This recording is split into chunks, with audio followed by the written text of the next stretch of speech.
Senator, absolutely no recourse. No recourse whatsoever. If in fact it were later to be shown that not only did the Russians hack Burisma to try to get dirt on the Bidens and drip it out as they did in the 2016 election, let's say it were found that they did so at the request of the President of the United States, that in one of these meetings that the President had with Vladimir Putin, whose contents is unknown, that the President of the United States asked the President of Russia to hack Burisma because he couldn't get the Ukrainians to do what he wanted, so now he was turning to the Russians to do it.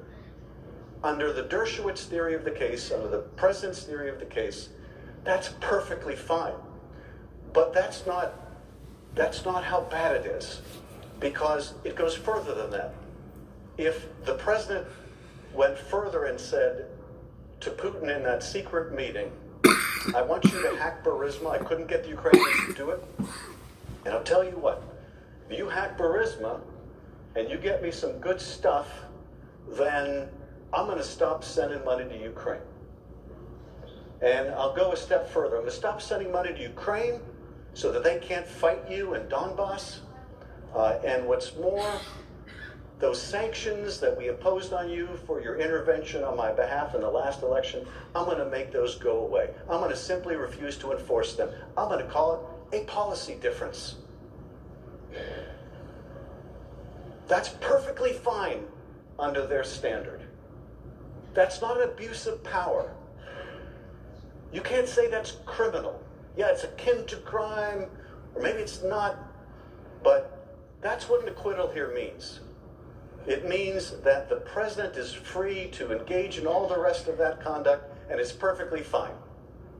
And what's the remedy that my colleagues representing the President say that you have to that abuse? Well, you can hold up a nominee. That seems wholly out of scale with the magnitude of the problem. That process of appropriations or nominations is not sufficient for a chief executive officer of the United States who will betray the national security for his own personal interest. He got on the phone with Zelensky asking for this favor the day after Bob Mueller testifies. What do you think he will be capable of doing the day after he's acquitted here? The day after he feels, I dodged another bullet. I really am beyond the reach of the law. My Attorney General says I can't be indicted, I can't even be investigated. He closed the investigation into this matter before he even opened it. And I can't be impeached either.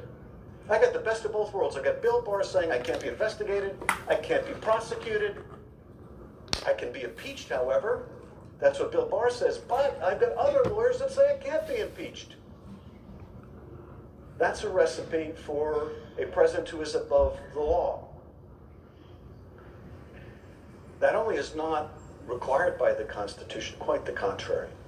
Founders knew, coming from a monarchy, that if they were going to give extraordinary powers to their new executive, they needed an extraordinary constraint. They needed a constraint commensurate with the evil which they sought to contain.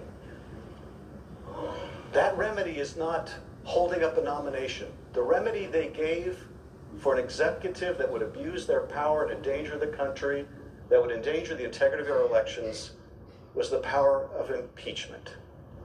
As one of the experts said in the House, if this conduct isn't an impeachable offense, then nothing is.